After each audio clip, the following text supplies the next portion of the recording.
Eurasia, the world's largest landmass. Some 10,000 kilometers from the Pacific to the Atlantic Oceans. A formidable distance even in today's world. And yet over that vast distance, human beings have pursued one of history's greatest enterprises. The Silk Road. A tremendously profitable trade route, and so much more. For thousands of years, exotic goods, new technologies, conquering armies, and brilliant ideas traveled along the Silk Road.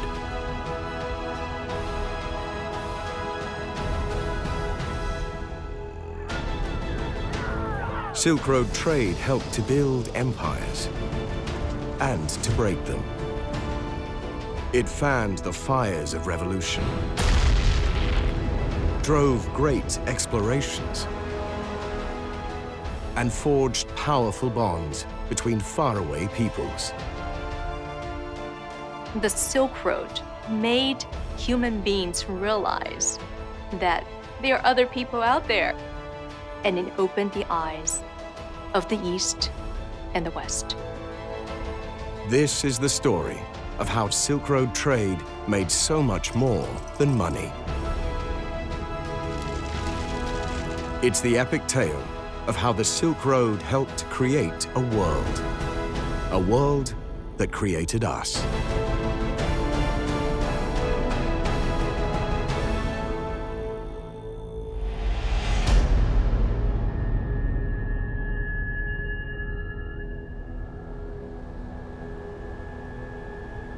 Sometime in China's ancient past, some unknown person invented something new.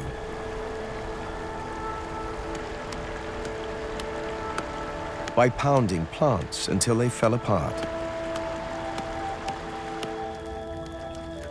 then boiling them in water,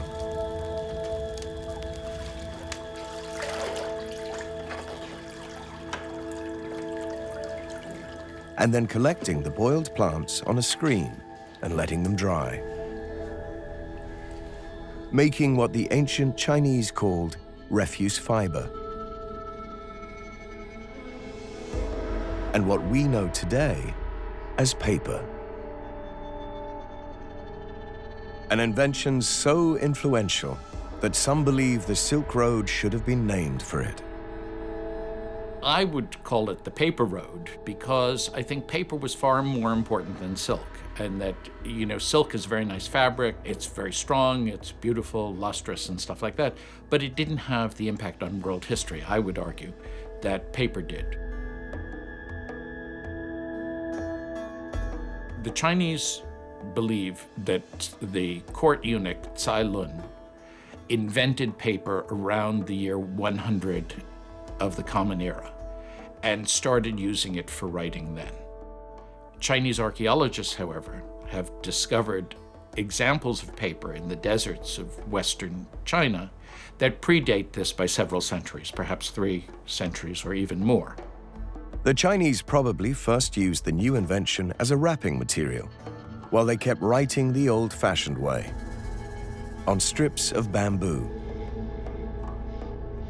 You can write so many characters on a strip of bamboo that's maybe 40 centimeters long or, 12 inches. The problem is, if you want to write a novel, for example, or a long historical text, you need to have a whole pile of those bamboo strips and keep them together in order.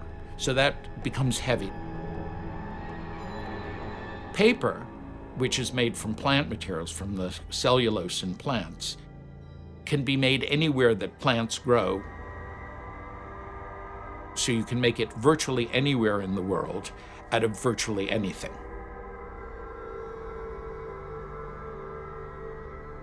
By the early centuries of the Common Era, China was using paper in all the ways we do now, even as facial tissue and toilet paper. And it wasn't long before it traveled west along the Silk Road. A journey that began as a pilgrimage. Transformation of paper into a writing material came just at the time that Buddhism was introduced to China. The Buddhists of China were interested in finding the original writings about the Buddha and would travel to India to collect them. And so it's thought that the Chinese Buddhist monks and missionaries brought knowledge of paper and papermaking with them to India to collect these Buddhist scriptures and brought them back to China. Chinese Buddhists traveled to India along the Silk Road, detouring around the Himalayas through China's western desert, and turning the Silk Road oasis of Dunhuang into a magnificent Buddhist library.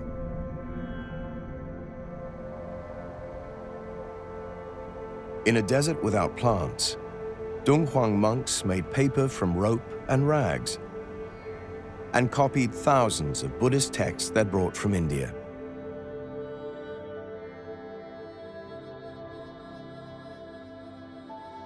Thanks to Chinese Buddhism and to paper's obvious usefulness for keeping commercial accounts, papermaking began to spread throughout Asia. As the Chinese then disseminated Buddhism throughout East Asia, they took knowledge of paper and papermaking to such places as Korea, Japan, Vietnam. We know that this is certainly before the time of the Muslim conquest of Central Asia, which occurred around the year 700.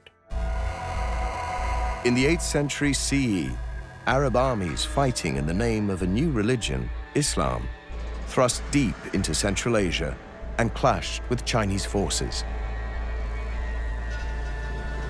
During the same century, the Arab world began making its own paper, something that's traditionally been explained with a story about an iconic victory of Arabs over Chinese. The Battle of Talas was a battle that took place between Muslim forces and Chinese forces in Central Asia in 751. According to the historian Al-Tha'alabi, who lived something like 250 years after the event, he says that at this battle, Chinese papermakers were captured, and that is how Muslims learned about papermaking.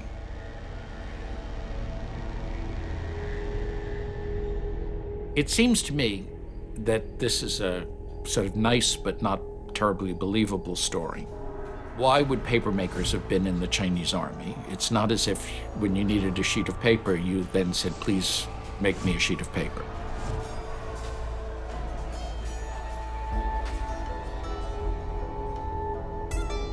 It's more likely that Arabs learned about paper by trading along the Silk Road and recognized its immense practical value. Middle Easterners could write on Egyptian papyrus, but they had to buy papyrus from Egypt. Paper they could make themselves. By the end of the 8th century, Arab papermaking was well underway. The breakout moment for paper was when Muslim bureaucracy encountered it. Those bureaucrats ran the Abbasid Caliphate, founded around 750 CE. From their capital in Baghdad, the Abbasids ruled the greatest empire of its day. The administrators of the empire had responsibility to keep records about who was paid what, who owed what, who owned what, who had to do what. Less than a century of Muslims first encountering it in Central Asia, they're already making it in the capital of the empire. And they quickly began using paper for more than keeping records.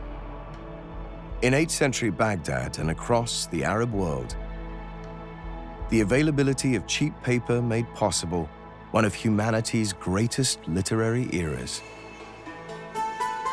Baghdad becomes a center of learning where books are written, books are translated from other languages. People wrote books on every possible subject, not only on words and the traditions of the Prophet, but also cookbooks, popular literature, science, astronomy, geography, translations of Greek books on mathematics, all sorts of subjects. And this explosion of learning has long been known, but it's never been appreciated that it was based on the availability of paper. During the Middle Ages, an intellectual golden age flowered in Arab Spain.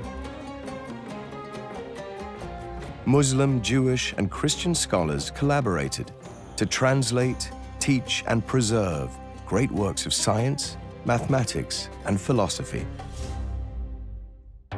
One story about the library of the Cordovan Caliphate in Spain in the year 960 or 970 or something like that says that there were 400,000 books in the royal library. Now, that probably is an exaggeration. So let's take a zero off it and say that there were 40,000 books. But that is still more than 10 times the number of books that was in the largest university library in Europe several centuries later, because libraries in Europe were all on parchment, and the libraries in the Muslim world were on paper. Spain was probably where Europeans first encountered paper. But Italian merchants were also discovering it through long-distance trade. This is a time when Christian merchants from Europe, from such cities as Pisa and Genoa, Venice, are traveling to the cities of the Muslim world, such as Cairo and Damascus, in search of exotic items, goods like spices and silks. And they undoubtedly encountered paper. Our first European use of paper would have been by merchants who had seen Muslims using this stuff and must have brought it back. But at first, many Europeans were suspicious of paper. It seemed so flimsy compared with parchment made from animal skins. The Holy Roman Emperor Frederick II, for example, was familiar with paper, but didn't think much of its qualities for preservation or didn't know how long it would last. So he ordered all documents that had previously been copied on paper to be recopied onto parchment.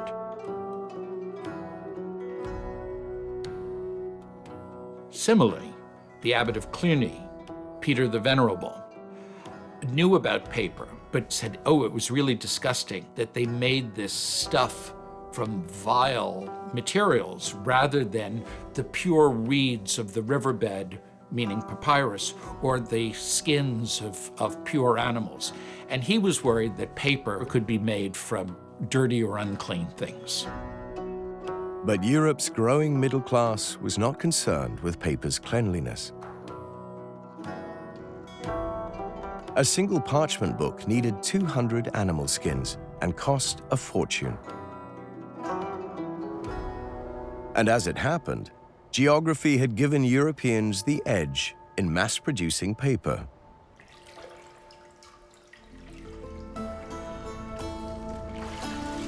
The rivers in the Middle East tended not to flow fast enough to create enough water power, whereas the greater variability in European terrain meant that you could harness the water power more efficiently to make more pulp more quickly.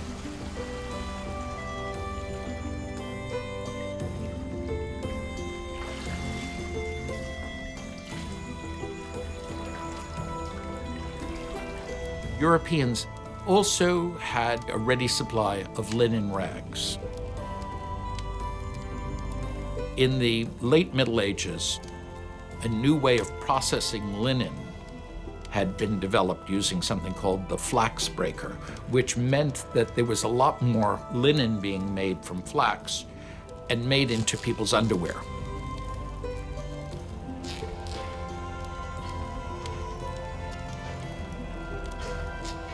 Linen underwear was a lot more comfortable than woolen underwear because it didn't scratch. And so linen became very, very popular and became the source of rags for papering.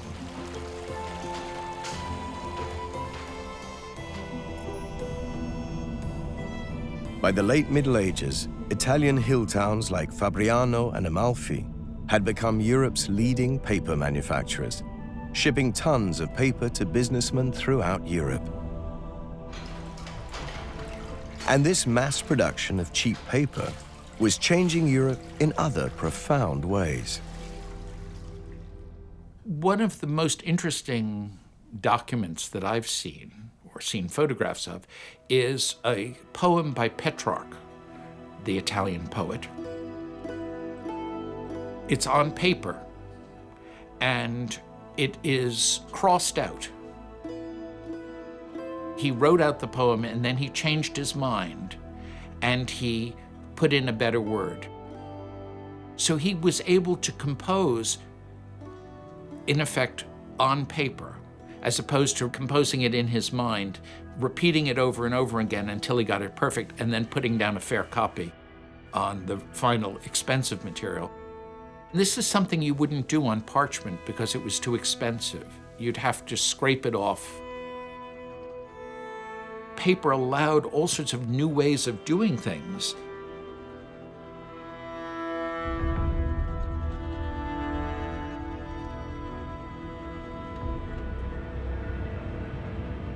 It seems to me that it's no accident that the art of drawing really develops in the 15th century in Italy. Paper allowed an artist to actually do a drawing and work out an idea in front of his eyes and preserve it for later use, or to look at it and say, I'll change this, I'll change that, and save it and make a copy of the drawing. And we know that Michelangelo, for example, did drawings of his drawings or did drawings of other people's drawings. This wouldn't have been possible with parchment because it was too expensive to waste in this way. Meanwhile, in Asia, the country that had given paper to the world had developed a technology that had turned book production from a laborious job for scribes into a standardized process: printing. In the 9th century CE, the time of the Tang dynasty, Chinese printers were printing book pages carved from a single block of wood.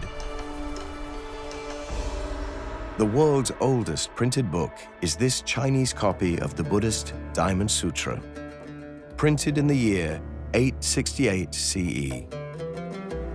Some 400 years later, around 1300, Asian woodblock printing had traveled the Silk Road to the west. But by then, China had invented a more efficient way of printing.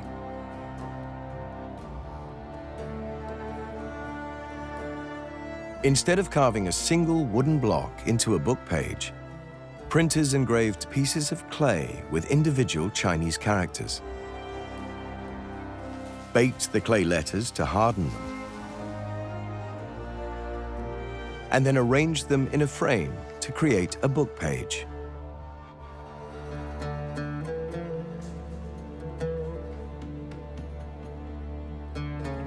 The earliest known use of movable type.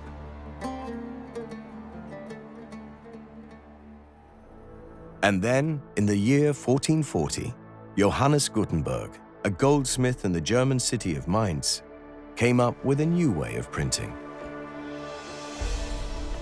Gutenberg began with a screw press, a wooden screw that pushed a plate down on a flat surface. Invented by the Romans to make wine, and used in Gutenberg's time to make woodblock prints. He made his own movable type by punching letters out of metal and casting them using a hand mold he'd invented himself. He devised a system for quickly composing lines of type in trays. And he invented a new oil-based printing ink that transferred easily to metal type.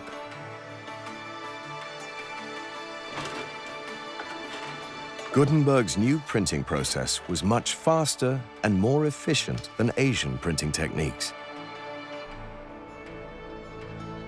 But its biggest advantage may simply have been this: the Latin alphabet.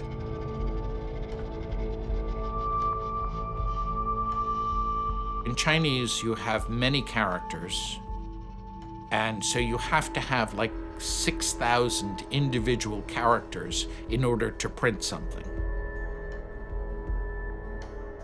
In Europe, where you have the Latin alphabet with individual letters that are not connected to each other, and you only have 26 of them, and you have uppercase and lowercase, capital letters and small letters, you don't really need that many to write out a text.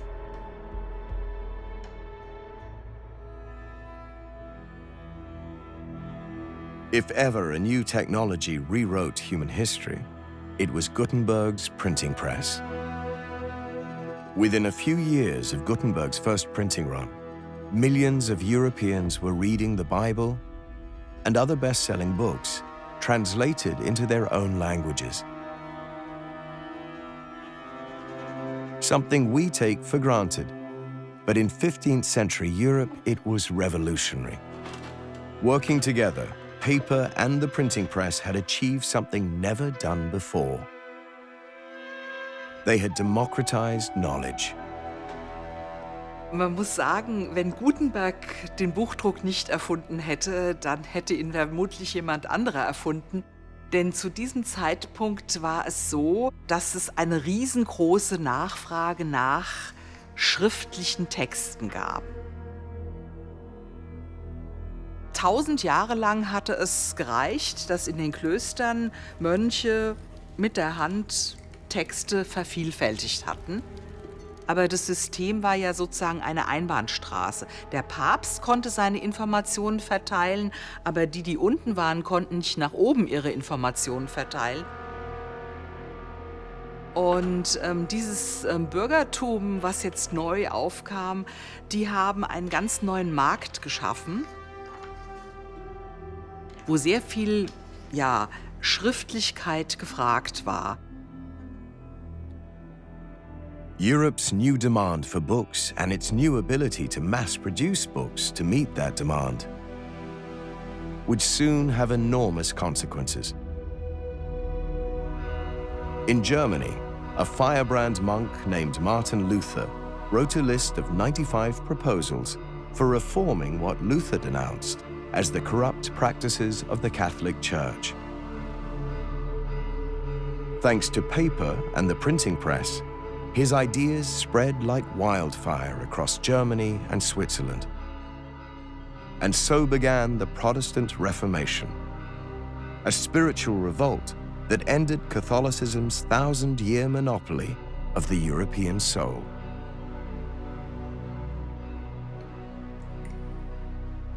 And some other best-selling books helped an Italian living in Spain realize his dream.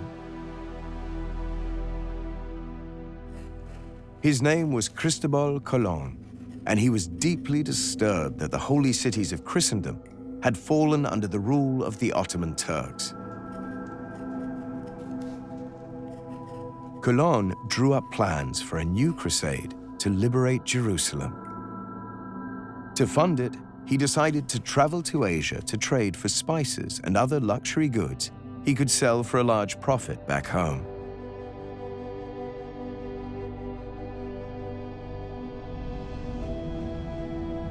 But the Ottoman Empire had blocked Europeans from the Silk Road. Colon needed to find a new route to Asia. His deep study of two books, the travels of Marco Polo and the ancient Greek author Ptolemy's geography, convinced him that he could find Asia by sailing west across the Atlantic. And when he landed in the Americas in 1492, Colon, known to history as Christopher Columbus, was sure he'd found it.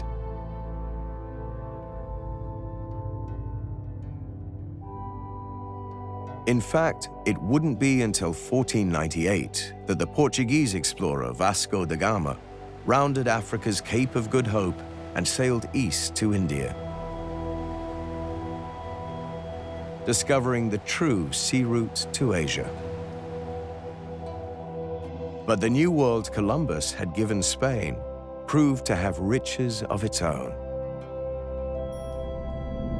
By the middle of the 16th century, the Portuguese had established good trading relations with China in Guangzhou and Macau. And Spain's American colonies were sending so much silver home that there was hardly any room to store it. Spain was sending it on to Northern Europe, especially the Netherlands, as payment for trade goods.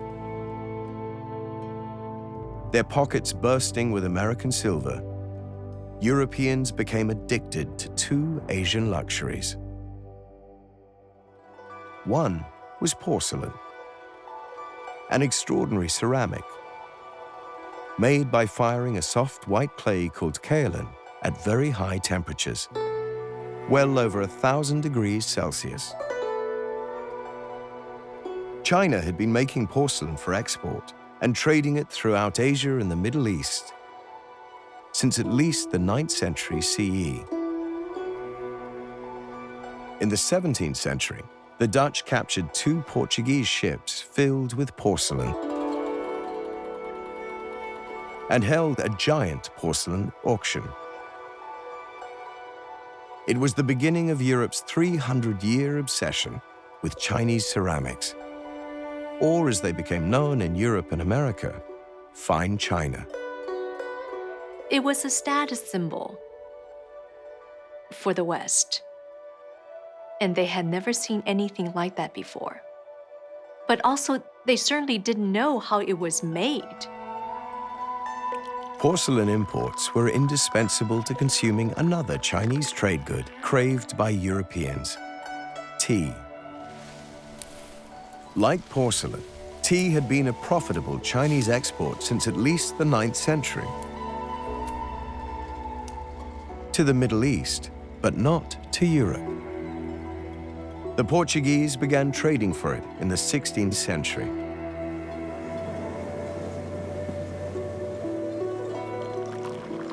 In 1657, a London merchant sold the first tea in Britain. By the year 1700, tea drinking had become a British obsession.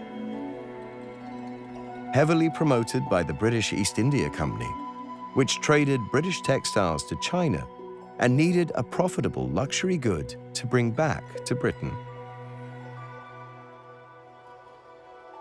And as Chinese tea began moving west to Europe, Europeans began trading exotic new foods to China. In the 17th century, dozens of never-before-seen food crops from the Americas, potatoes, sweet potatoes, corn, peanuts, pineapples, chilies, and tomatoes, began appearing in Chinese markets. Some of these new foods offered more than just the appeal of the exotic. Corn, potatoes, and sweet potatoes grew in harsh New World environments like the South American Andes. Chinese farmers soon discovered these hardy crops would survive the frequent droughts that wiped out many native crops, starving large numbers of Chinese. It's no coincidence that in the 17th century, after the introduction of drought-resistant crops, China's population began to grow. And kept growing until China became the world's most populous nation. And the new sea routes brought even more to China from the West.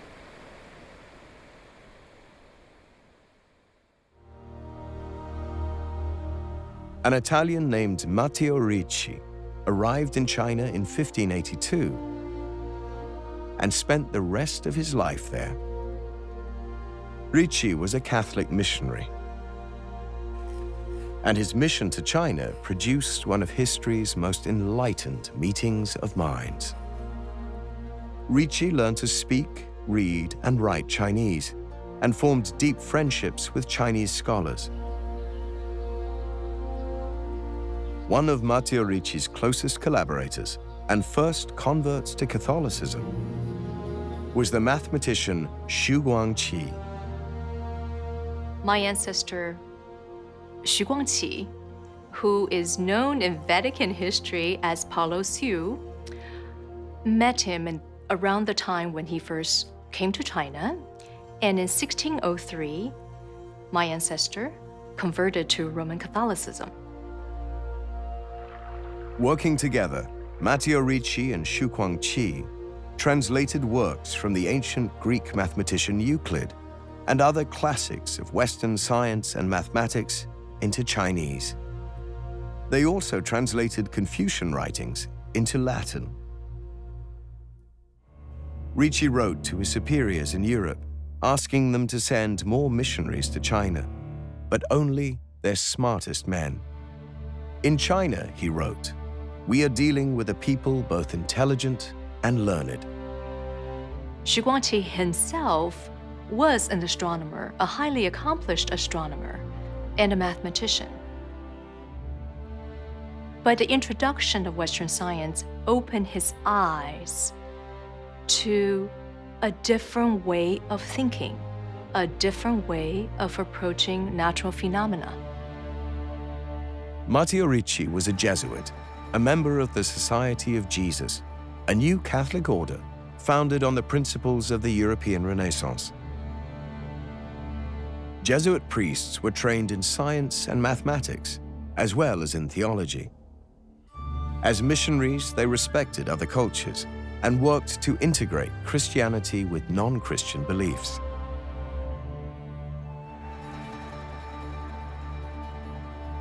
From the 16th until the 19th century, nearly 1,000 Jesuits worked in China, teaching everything from engineering to mathematics to geography, and sending back translated classics of Chinese learning to Europe, giving Europe its first in-depth knowledge of Chinese civilization, and China its first in-depth knowledge of the West. Chinese and Europeans became more and more fascinated with each other's civilizations. King Louis XIV of France sent French Jesuits to the mission in China. And Chinese emperors appointed Jesuits to important government positions. For more than 100 years, Jesuit astronomers directed the Imperial Astronomical Bureau. One of them, the German Johann Adam Charles von Bell, helped create a new Chinese calendar that predicted solar and lunar eclipses with more accuracy. He also introduced his Chinese colleagues to a new European invention, the telescope. The Belgian priest Ferdinand Verbiest built an aqueduct, made European-style cannons for the army, and built a steam-powered vehicle for the emperor, considered by some to be the world's earliest automobile. In 1674, Verbiest presented the emperor with a new map of the world. The collaborative product of European and Chinese knowledge, it was more than just a map. It was an expression of a new worldview. A worldview based on science, exploration, and confidence in the human ability to discover, to invent, and to create a better world. A worldview that saw the world as one. Arguably, the most famous scholar of that age is Voltaire. And in his essay Sur le mur, which was first published in 1756, he argued that China was the paragon of enlightened monarchy, ruled by intellectuals. It challenges the fundamental notion that the Christian European world was the beginning and the center of civilization.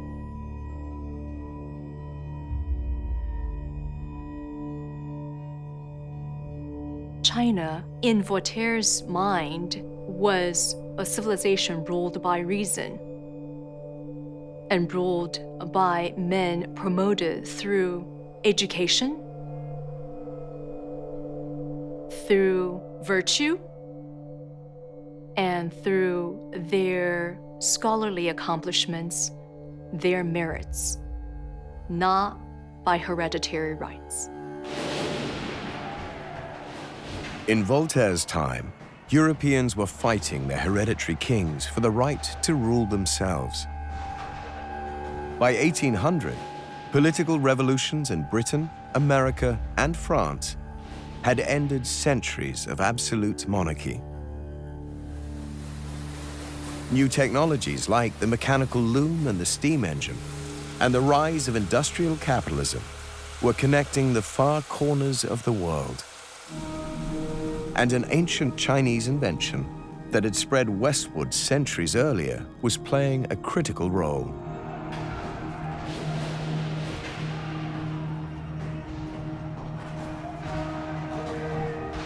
Gunpowder had made modern warfare possible.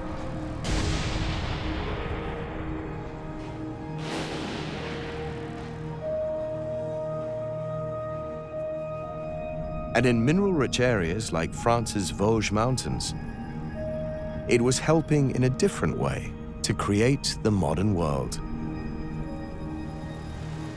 At the beginning of the 17th century, these mountains were honeycombed with mines and crowded with miners from all over Europe, chasing rumors of riches underground.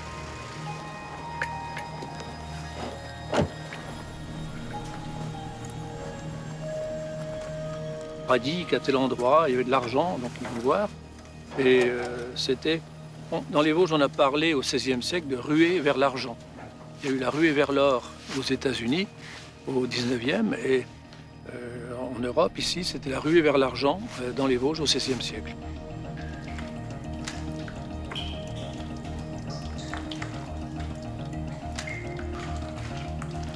In the accounting books of the Tio mine, archaeologists discovered an entry from the year 1617, recording the purchase of gunpowder to do something revolutionary: blast a mine tunnel from the living rock. Alors, cette partie est assez extraordinaire parce que c'est ici que l'on peut voir les premières traces de l'utilisation de la poudre noire en mine, avec ces grands trous qui sont là sur la paroi et qui ont, avec un intervalle à peu près de 30-40 cm, fabriqué toute cette paroi à l'aide d'explosifs.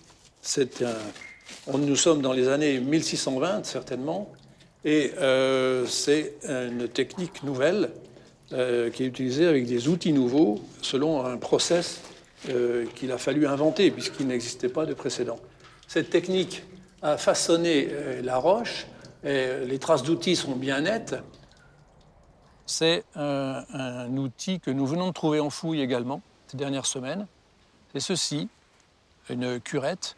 C'est un outil particulier qui est muni d'une petite cuillère à son extrémité d'un côté et qui, de l'autre côté, présente une ouverture, un chat, dans lequel on peut glisser un linge, un petit chiffon.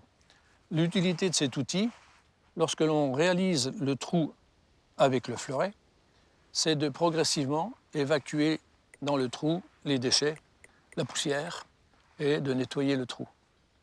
Ensuite, l'autre extrémité est utile pour sécher le trou avant d'y mettre la poudre, parce que l'humidité et la poudre ne font pas bon ménage. Voilà. Donc c'est un outil qui continuera à être utilisé au XVIIIe siècle, sous cette même forme. Ça n'a pas, jusqu'au XIXe, c'est encore le même outil. Autre outil en fer trouvé récemment, c'est un vestige, un morceau d'une tige métallique qu'on appelle une épinglette, qui permet de avec ce dispositif, de guider la mèche, de prendre l'extrémité de la mèche et de la glisser le long de la cheville de tir jusqu'à la poudre. Dans la mesure où on ne peut pas glisser une mèche souple sur une telle longueur, sur un bois, dans un trou dans la roche. Il faut le guider. Donc pour guider la mèche, on a cet outil. Voilà, donc nous avons là les outils essentiels qui expliquent le process de l'utilisation de la poudre dans les débuts du XVIIe siècle. By the beginning of the 19th century, gunpowder was helping European mining evolve from laborious hand digging to a modern enterprise, supplying Europe's growing industrial economy. And across the Atlantic, it was about to help a new nation unlock its vast economic potential. On July 4th, 1817, the United States of America's 41st birthday, crews in New York State began digging the Erie Canal, a nearly 600-kilometer shipping channel designed to connect the Great Lakes with the Hudson River and the Atlantic Ocean. So towns and farms on America's frontier could ship and sell their products worldwide. Most of the canal route lay in flat country, and the canal builders had little trouble digging through soft soil. But 50 kilometers from Lake Erie, the landscape suddenly changed. By 1824, they got here to Lockport.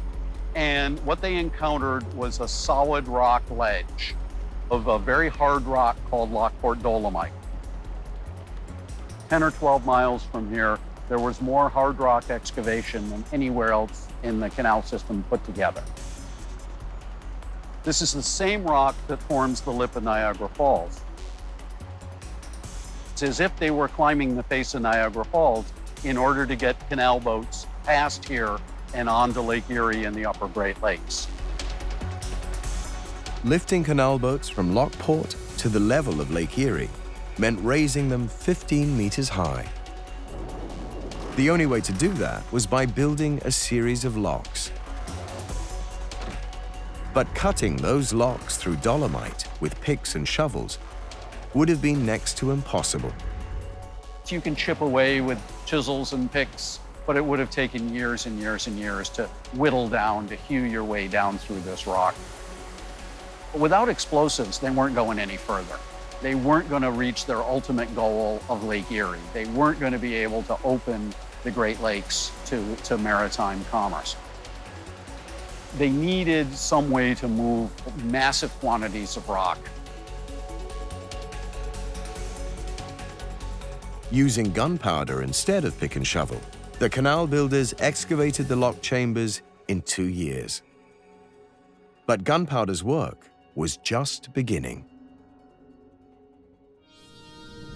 As soon as the canal diggers reached the height of Lake Erie, they had to lower the channel below it, so the lake would flow into the canal and keep it full of water.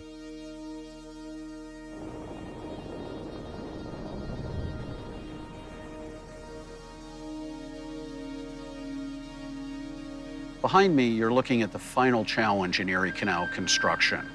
It's not terribly exciting looking. It's not like the locks, but this cutting the slot, the deep cut through 4 miles of rock, was the last major challenge before the canal builders could get to Lake Erie, and the one that took them more than a year to accomplish.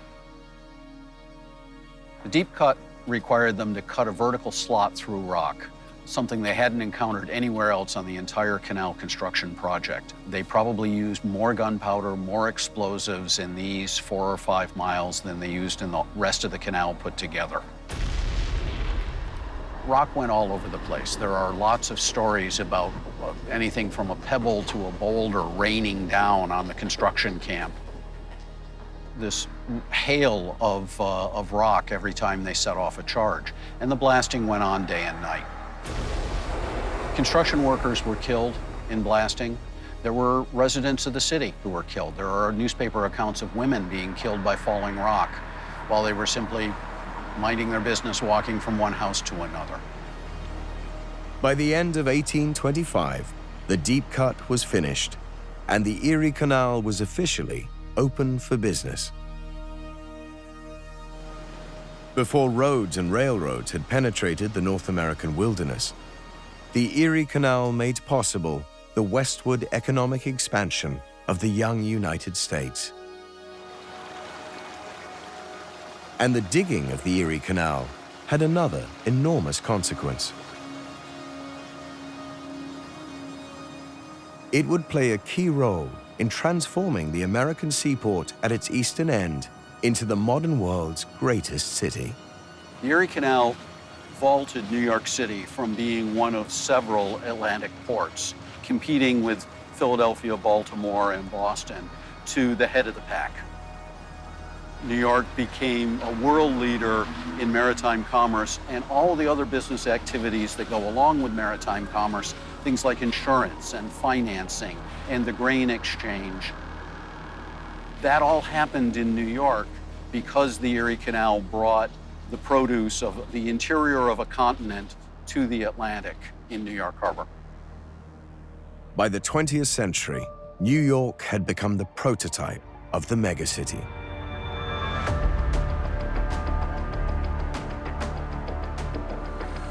Spawned and sustained by global trade, the megacity transcends its national roots and becomes a world city, encompassing human diversity. New York's evolution was the ultimate expression of forces that have been at work for thousands of years. Set in motion and sustained by the east-west commerce of the Silk Road. A path through history that didn't just link human beings together, but shaped their fates. The Silk Road was like a ray of light. It opened our eyes, east and west, to intangible ideas, to beautiful things, to beautiful thoughts. Today, the ancient tale of the Silk Road seems like the story of an exotic past. But in fact, it's just as much a story of the future. 2 or 3 times a week, a train departs from the Chinese city of Yiwu. It's loaded with Chinese-manufactured consumer goods, and its route takes it across 6 countries in Central Asia and Eastern Europe.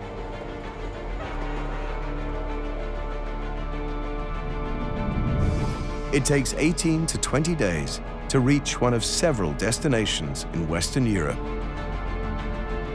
over distances of some 12,000 to 13,000 kilometers. Loaded up with European-manufactured goods, it returns to China. The Yiwu Railway is pioneering the return of the Silk Road. On 14 May 2017, China hosted a conference in Beijing to promote its One Belt, One Road initiative. Attending were delegates from around the world, including the heads of the International Monetary Fund, the World Bank, and the United Nations, and nearly 30 heads of state. Known as OBOR, One Belt, One Road plans to build a $1 trillion transport network that will connect some 60 countries, 2/3 of the world's population and 1/3 of the world's GDP. Inspired by the old Silk Road, it will re-establish the ancient trade routes overland and by sea. And it will also create a new Silk Road in space. On August 1st, 2017, China's Tianzhou-1 cargo spacecraft released the nanosatellite Silk Road 101 CubeSat into orbit. Silk Road 1 is a pathfinder for a constellation of around 30 satellites operating across a variety of wavelengths. These satellites will help build an efficient and reliable satellite navigation system that will provide mapping and navigation services and remote sensing technology to all the cities of Western China and to other countries along the new Silk Road. 空间的高位置意味着它可以为全球的联系提供一个非常独特的、非常有优势的一个连接的方式。通信卫星是一个典型，对地观测也是高位置的一个很重要的这个典型。2020年是完成空间站的一个基本的建造，建造完了以后，我们将运行的空间站也根据这个需要，还不断的扩展它的这个应用的范围。这个也是希望能够通过我们的空间站，能去带动整个的这个人类航天的发展，那么起到一个负责任大国的这么一个目的。这样的话呢，经过发布之后，将来我想会有更多的国家会参与到我们的空间站的建设以及将来的这种实验以及成果的转化。“一带一路”使得这个各国，对吧？能够共享发展成果，共同推进人类的这个人类文明共同体的这个建设。那么这个空间的独特优势，一定会在这个“一带一路”的这个建设中发挥它的作用。For thousands of years, the movement of goods, people, and inventions across Eurasia has played a critical role in shaping human destiny. And it may soon be helping to shape humanity's future.